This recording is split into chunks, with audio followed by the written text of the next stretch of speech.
Minha gratidão a Deus por estar aqui mais uma vez, participando deste culto com os irmãos. Em meu nome, em nome da Cleide também, queremos desejar aos irmãos um 2024 repleto da graça do Senhor. Que 2024 seja um ano de grandes experiências com o Senhor Jesus Cristo, de crescimento espiritual, de bênçãos para a vida de cada um, a família de cada um, para a nossa amada congregação.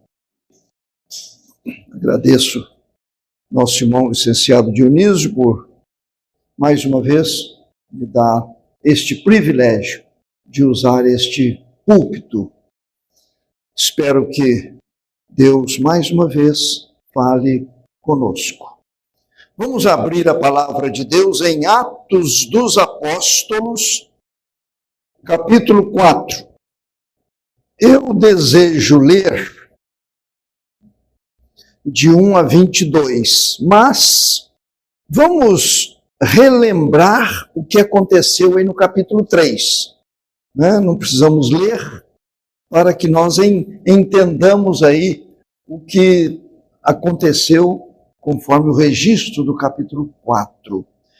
Nós temos os dois servos de Deus, Pedro e João, lá em Jerusalém, entrando no templo para a oração da hora nona, a oração das 3 horas da tarde. E quando eles foram chegando, ali estava um coxo. Coxo era uma pessoa com a sua deficiência física, não podia andar, ele era levado, carregado até lá, para pedir esmolas aos que entrassem no templo. Pedro e João chegaram e o coxo pediu esmola aos dois, esperando receber alguma coisa. E quando ouviram destes servos de Deus, particularmente Pedro, não possuo nem prata nem ouro, mas o que tenho, isso te dou. Em nome de Jesus Cristo Nazareno, anda. E houve um grande milagre. Aquele coxo passou a andar. E a Bíblia diz que ele entrou no templo saltando. Até exagerou, né? Ele entrou no templo saltando, não fez fisioterapia nem nada. O trabalho do Senhor foi completo. E a alegria dele. E o povo presenciou. As pessoas viram e tornaram-se testemunhas daquele milagre. Mas, irmãos, temos o discurso de Pedro no templo. Aí agora Pedro e João já estavam dentro do templo. O ex-coxo ali com eles. E o povo espantado com aquele milagre. Então, os servos de Deus começaram a falar. Por que aquilo aconteceu? Quem foi o autor de tudo aquilo? Mas chegaram os invejosos, as autoridades. É aí que nós temos no capítulo 4, do primeiro versículo em diante. Eu quero ler. Falavam eles ainda ao povo quando sobrevieram os sacerdotes, o capitão do templo e os saduceus, ressentidos por ensinarem eles o povo e anunciarem em Jesus a ressurreição dentre os mortos.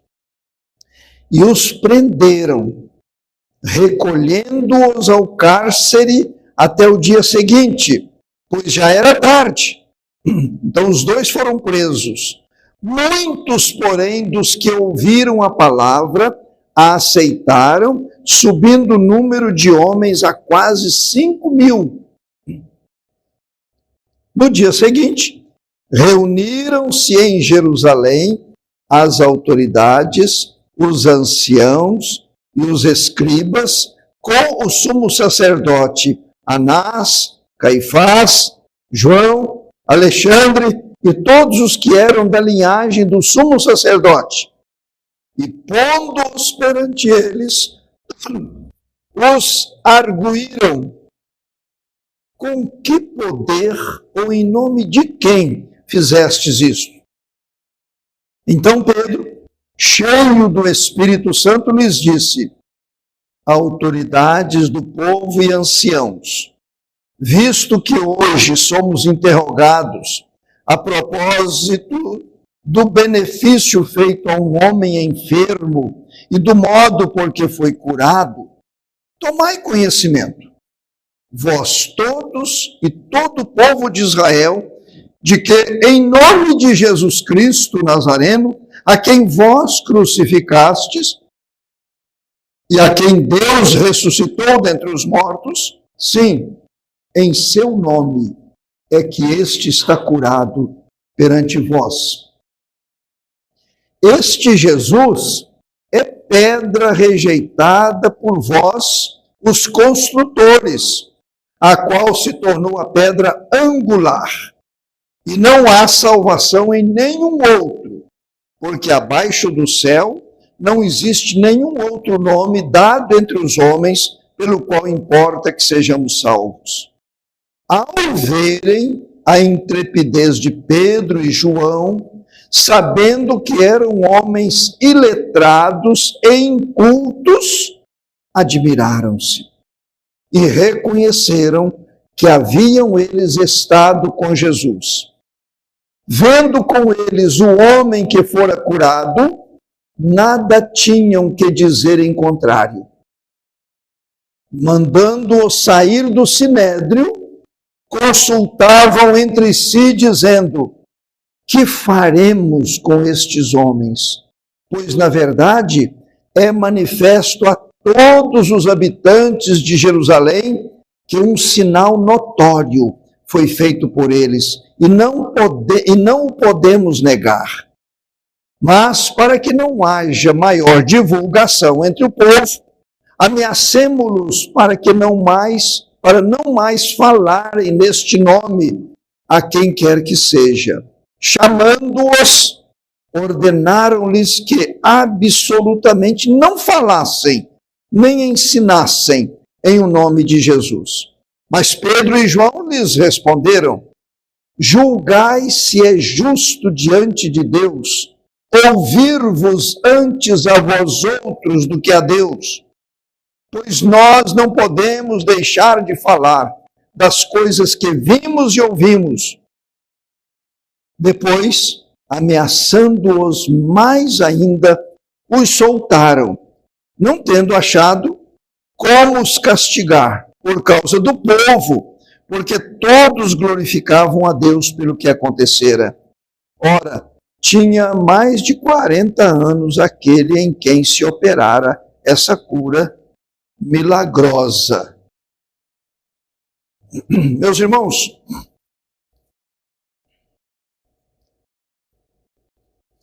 eu fico pensando, Pedro e João no sinédrio, onde pouco tempo Jesus estivera. No mesmo lugar que Jesus esteve, com aquela turma toda, o Anás, o Caifás, estavam ali, naquele mesmo lugar. Agora, Pedro e João passando por um julgamento. Mas observem os irmãos que aquelas autoridades reconheceram que eles, Pedro e João, haviam estado com Jesus. Isso aqui para mim é maravilhoso. E eles reconheceram, eles já sabiam quem era Jesus, o que tinha acontecido, a ressurreição. Estavam tentando negar tudo aquilo, mas lá no fundo eles sabiam o que tinha acontecido. Eles sabiam que as pessoas que passassem a ter um encontro com Jesus, elas se tornavam pessoas diferentes, pessoas transformadas. E é sobre isso que eu quero falar. O poder transformador de Jesus. O poder transformador de Jesus. Pensando em Pedro e João. Eu não estou pensando, focando principalmente um milagre aqui na vida do coxo, não. O poder transformador de Jesus, pensando em Pedro e João. Oremos. Amado Deus, quero te agradecer pela bênção de estar aqui, cultuando ao Senhor com os irmãos. E agora, Pai, que estamos mais uma vez diante do livro sagrado, que possamos receber a direção do Espírito Santo para a nossa alimentação espiritual, para a nossa edificação. Concede-nos esta bênção para a glória do teu nome. Em nome de Jesus. Amém. Reconheceram que haviam eles estado com Jesus. A gente conhece um pouco da vida de Pedro e João. Sabemos que eles eram homens simples, incultos, iletrados. No passado foram pescadores, homens de uma vida também modesta, lutadores, trabalhadores. Estiveram com Jesus durante cerca de 3 anos e a vida mudou por completo. Por completo. A vida foi transformada. E eu quero, nesta oportunidade, compartilhar com os irmãos dentro deste assunto, vendo aqui no texto algumas coisas que acontecem com aqueles que foram transformados por Jesus. Está bem claro, não está? Então nós vamos ver algumas coisas. Aí eu vou começar a ver na minha vida, se isso também faz parte de mim, cada um vendo na sua vida. Daqui a pouquinho nós vamos entrar num novo ano, que possamos entrar pensando nisto, nessas transformações pelo poder de Jesus Cristo. A primeira coisa, meus irmãos, quem foi transformado por Jesus conta com a presença do Espírito Santo em sua vida.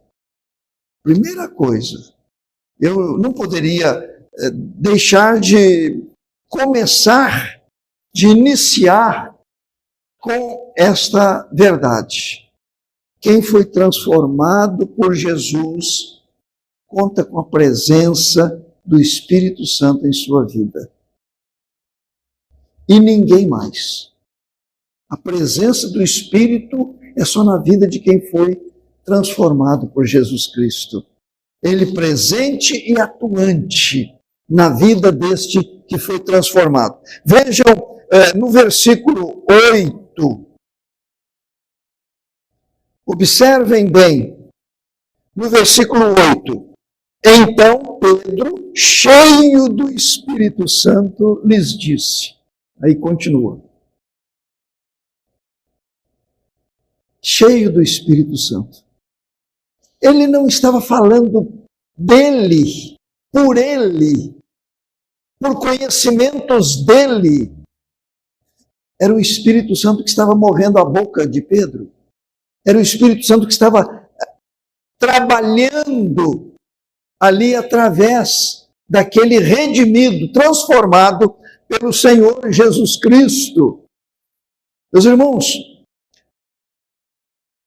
quando Pedro e João estavam entrando no templo e aquele aleijado, aquele coxo ali na porta, precisando de um dinheiro, coitado, ele tinha que ir para casa levar alguma coisa para comprar alimento e o que fosse necessário.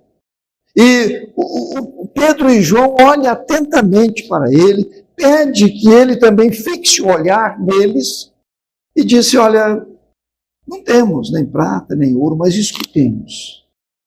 Podemos ter toda a certeza de que Pedro e João falaram pelo poder do Espírito Santo. Eu fico pensando aqui, no versículo 5 do capítulo 3, 4 e 5, observem, Pedro fitando o coxo, olhando juntamente com João, disse, olha para nós. A coisa não foi feita assim, um estalo de dedo, não. Olha para nós. E Pedro e João olhando para eles. Não sei quantos segundos durou isto, mas eu penso que Pedro e João estavam perguntando a Deus, Senhor, é para ele ser curado? Senhor, podemos dar a ordem? Eu não acredito que eles tenham falado assim, correndo risco de dar vexame. Porque às vezes a gente dá um vexame, a gente faz uma oração, manda a pessoa levantar, a pessoa cai mais ainda. Né? Eu creio que aquele período de fixação, o coxo olhando para os dois servos de Deus, os dois servos de Deus também ali atentos, acho que eles estavam ouvindo o Espírito Santo. Pode dar a ordem. Pode dar, porque vai acontecer. Então, meus irmãos, eu estou frisando bem isto para que entendamos que os transformados por Jesus possuem o Espírito Santo e devem aproveitar ao máximo do Espírito Santo. Aproveitar mesmo. Eu fico impressionado como nós temos textos na Bíblia, principalmente no Novo Testamento, sobre o Espírito Santo. A palavra de Deus diz assim, se vivemos no Espírito, andemos também no Espírito. O apóstolo Paulo disse, andai no Espírito e jamais satisfareis a concupiscência da carne. Não apagueis o Espírito. Meus irmãos, a pessoa mais importante na nossa vida, hoje, aqui e agora, chama-se Espírito Santo de Deus. Pastor, mas e Jesus? Os três são um. Os três subsistem, o Deus eterno subsiste em três pessoas, Pai, Filho e Espírito Santo, mas cada um tem uma obra distinta. O Pai, nesse amor pelo mundo, ele enviou o Filho veio, deu a sua vida como Cordeiro de Deus que tira o pecado do mundo lá na cruz do Calvário, e agora o Espírito Santo vai aplicando esta obra, vai operando, vai trazendo o poder transformador de Jesus na vida de cada um. É o Espírito Santo. É o Espírito Santo. Meus irmãos, o propósito do Espírito é maravilhoso na vida de cada um de nós. Quando a Bíblia diz que o Espírito Santo testifica com o nosso espírito que nós somos filhos de Deus, tem coisa mais preciosa? A conversa dos dois espíritos. O Espírito Santo com o nosso espírito. O nosso espírito recebendo esta confirmação. É filho, é filha, houve a remissão, o trabalho na cruz do Calvário foi eficaz. Eu fico pensando nos dois conversando, a gente só recebe os resultados do bate-papo dos dois, da conversa do Espírito Santo com o nosso espírito. Nós recebemos o resultado, é a paz, é o gozo, é a satisfação, é a renovação de forças desta comunhão dos dois espíritos. Então, meus prezados, quando diz que Pedro, cheio do Espírito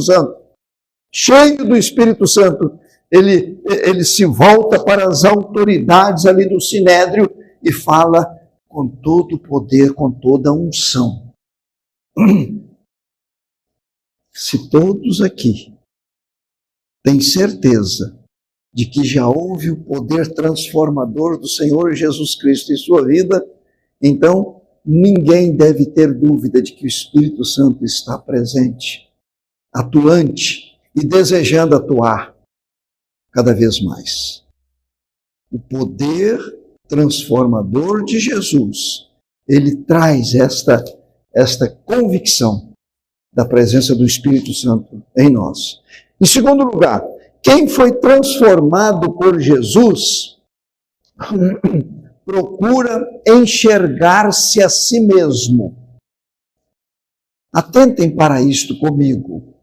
Quem foi transformado pelo poder de Jesus faz sempre esta introspecção, esta autoavaliação. Vejam aí comigo no versículo 10. Versículo 10 do capítulo 4. Olhem bem. Tomai conhecimento vós todos e todo o povo de Israel, de que em nome de Jesus Cristo Nazareno, a quem vós crucificastes e a quem Deus ressuscitou dentre os mortos, sim, em seu nome é que este está curado perante vós. Agora voltem para o capítulo 3, versículo 12.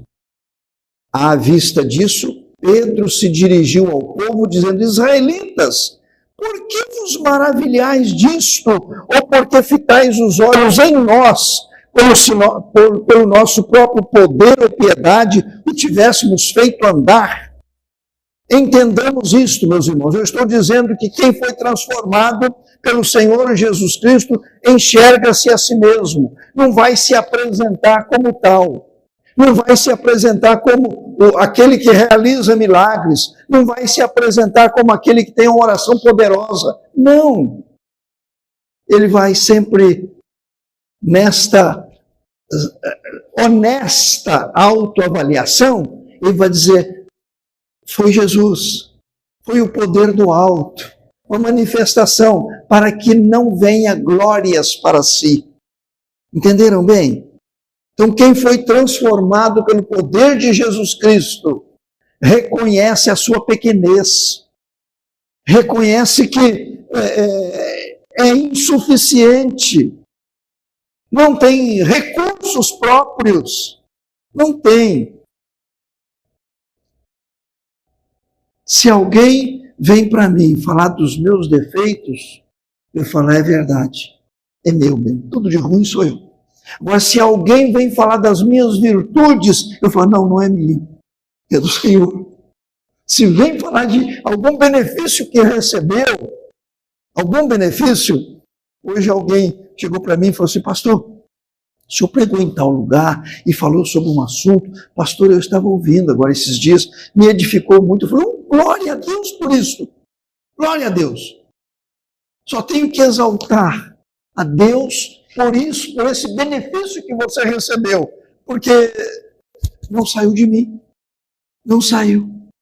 Então, quem foi transformado pelo poder de Jesus, meus irmãos, tem esta consciência. Não, coisa boa não sai de mim, não. Só sai de mim coisa ruim. Se sair alguma coisa boa de mim, ela não tem a sua origem em mim. Ela tem a sua origem no Senhor. Deu para entender, né? A origem é no Senhor Deus.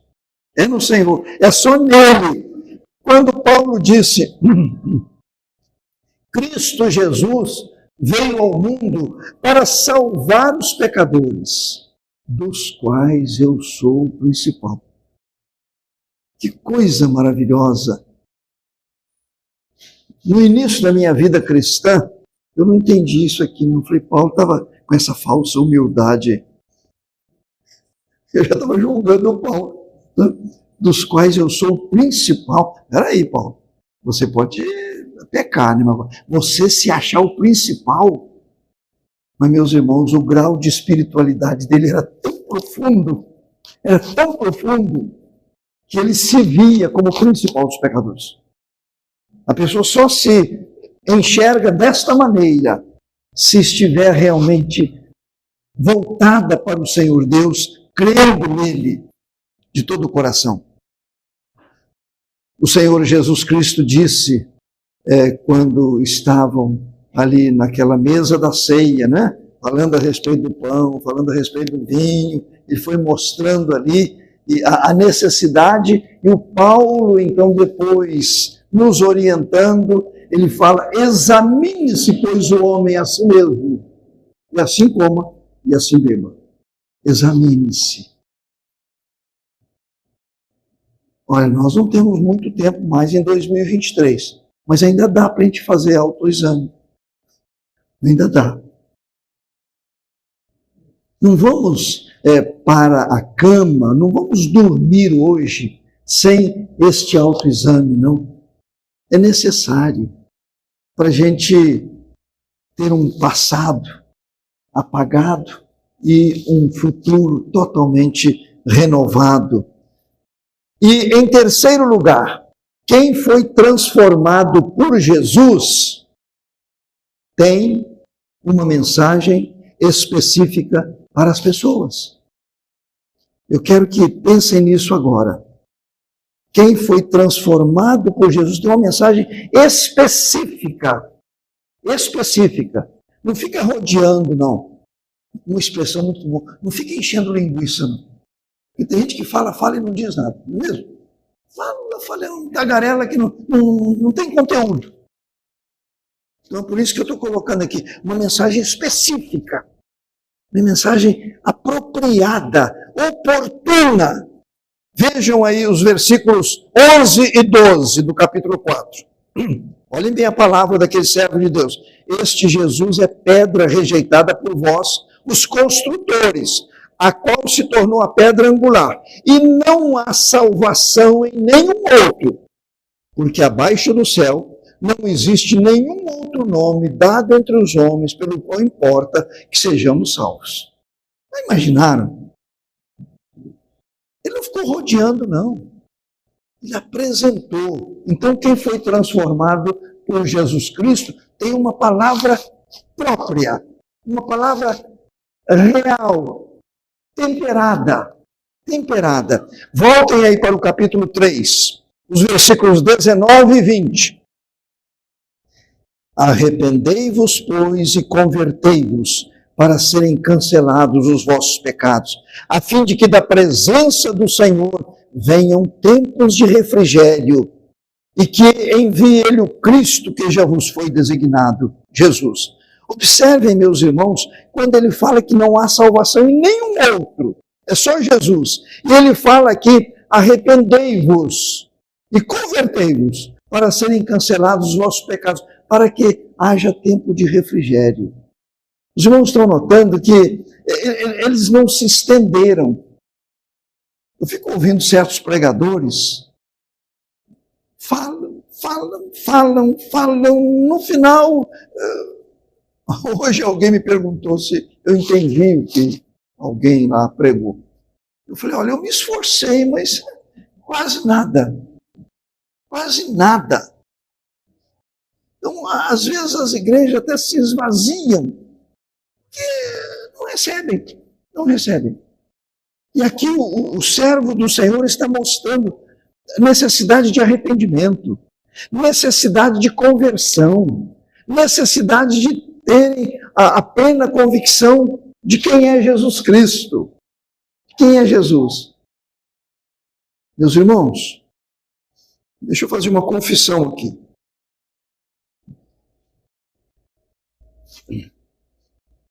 Eu não sei quase nada a respeito de Deus. Não sei. Estudo, Dionísio, mas quanto mais eu estudo, menos sei. Falei com alguém há poucos dias: eu não sei quase nada a respeito do céu. Não sei. As pessoas me fazem certas perguntas, eu falo: não sei. Eu prometo até estudar um pouquinho mais, eu prometo orar mais, para ver se eu tenho uma resposta. Mas eu não sei. Mas eu sei que Jesus é o meu Redentor. Eu sei que eu tenho o Espírito Santo.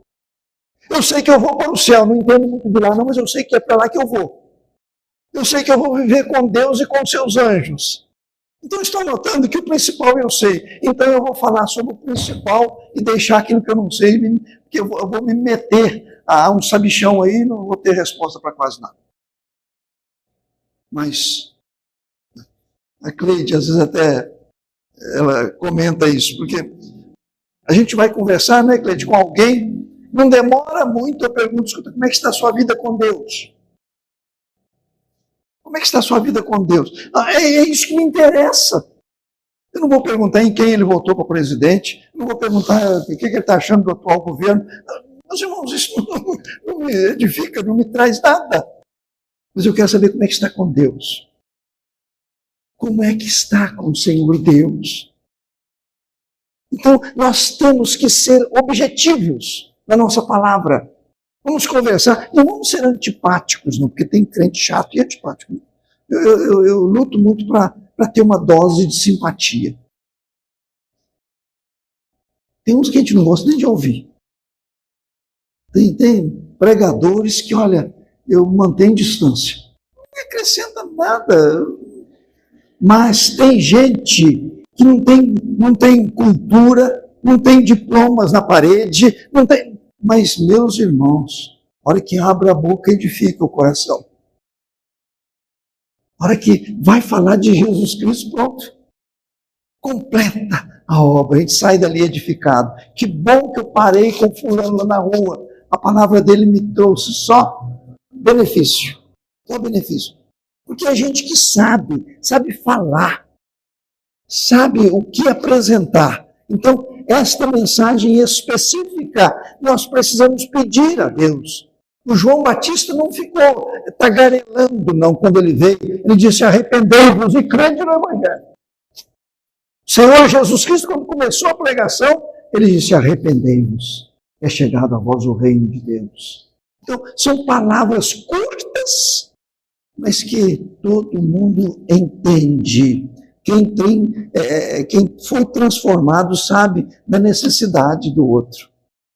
E por último, quem foi transformado por Jesus apresenta provas desse poder transformador em sua vida. O presbítero Meseque leu 2 Coríntios 5, 17, né? Sobre ser nova criatura. Se alguém está em Cristo, é nova criatura. As coisas antigas já passaram, eis que tudo se fez novo. Meus irmãos, a coisa mais fácil que tem é a gente falar que é crente, falar que é da igreja presbiteriana, falar que lê a Bíblia, que estuda a Bíblia, falar que canta, que toca. E isso, olha, todo mundo sabe fazer. Mas dar provas. Não é, meu irmão Dionísio? Dar provas. É dar provas no comércio. Eu me lembro que o primeiro fogão que eu comprei, um fogãozinho daqueles, né, daqueles Daco, bem simplesinho aqui. Comprei, combinei lá o preço. Daqui a pouquinho o homem estava chegando lá em casa com um fogão e na nota fiscal ele colocou um valor inferior, coisa que é comum em muita gente, um valor inferior àquele que eu paguei. Eu falei para ele, olha, se o senhor não tivesse trazido nota fiscal, eu nem ia pedir, não estava interessado em nota fiscal, mas agora que o senhor trouxe, eu não posso concordar. Eu tenho um Deus. Diante dele eu não posso participar, ser cúmplice da sua mentira. Não posso. Eu não estava interessado em nota fiscal. Até às vezes é um erro da gente, né? É bom pedir sim, ter. Mas aquele dia eu não estava nem pensando em nota fiscal. Se ele tivesse deixado o fogão lá e pronto, para mim era tudo. Era o que eu queria. Depois ele se redimiu comigo, ele acertou e eu fiquei com o fogão. Mas, meus irmãos, nós precisamos dar provas de que houve uma mudança na nossa vida. Jesus, de fato, nos transformou. Isso nós vamos procurar apresentar provas na nossa vida conjugal, na nossa vida familiar, na nossa vizinhança, com aqueles que nos conhecem, com os nossos parentes, com o governo, com as autoridades. Procura dar provas. Então, quando eu vejo isso aqui, eu fico impressionado. Vejam comigo. os versículos 14, 15 e 16. Vendo com eles o homem que fora curado, nada tinham de dizer em contrário. E mandando sair do sinédrio, consultavam entre si, dizendo: que faremos com estes homens? Pois, na verdade, é manifesto a todos os habitantes de Jerusalém que um sinal notório foi feito por eles. E não podemos negar. Não tinha jeito de negar. Ah, mas a prova está aí. Ó. O coxo ele não é mais coxo. Né? A prova está aí. Então, é uma prova. Se alguém vem me dizer, mas você é pastor, não sei o quê, mas será que eu posso acreditar? Eu me lembro em São José, numa casa que eu fui alugar, e eu falei com o proprietário, falei, eu sou pastor. Ele falou, espera-se do pastor que seja honesto. Ele falou, desse jeito comigo. Eu não podia tirar a razão dele. Né? Espera-se que seja honesto. Eu ouvi isso, eu tive que ficar quieto. Meus irmãos, espera-se de alguém que frequenta a igreja, que canta na igreja, que ora na igreja, que prega. Espera-se que comprove a sua mudança, a sua transformação. Será que nós podemos dizer para qualquer questionador, olha a minha vida, eu não preciso ficar falando com você, eu te dou liberdade para me acompanhar. Fique de olho em mim. Todo mundo aqui pode fazer isso? Fique de olho em mim. Não deixe escapar nada, não. Então, é dizer para a pessoa, eu tenho provas de que Jesus me transformou. Eu tenho provas. Eu tenho confirmações disto. Quando diz aí o versículo 13 no finalzinho, e reconheceram que haviam eles estado com Jesus. Reconhecer, não tem o que dizer o contrário, gente. Não tem. Eles haviam estado com Jesus. Meus irmãos, somos pecadores, infelizmente. E, lamentavelmente, vamos pecar enquanto nós estivermos aqui. Só quando nós formos levados para a glória que tudo isso vai se encerrar. Mas aqui somos pecadores. Mas que possamos assumir mais compromissos com o nosso Redentor, com aquele que é o nosso dono. Ele é o nosso dono. Nós fomos comprados por Ele, lá na cruz do Calvário, e Ele nos selou com o Espírito Santo da promessa. Então nós devemos procurar viver uma vida diferente. E Ele está pronto a nos dar essa vida diferente. Nosso irmão obreiro desta congregação de Unísio, que Deus possa usá-lo cada vez mais aqui. Deus possa usar cada irmã, cada irmão, cada criança, cada jovem. Não sei se terminaremos 2024. Alguém aqui tem certeza? Levante a mão. Se vai terminar 2024. Né? A gente não sabe. Meseque sabe? Ainda falta um pouco, né, Meseque? Portanto, meus irmãos, o tempo que nos resta, procuremos vivê-lo da melhor maneira possível. Fácil não está e não será. Mas Deus quer nos dar estas vitórias para a glória e honra dele. Amém.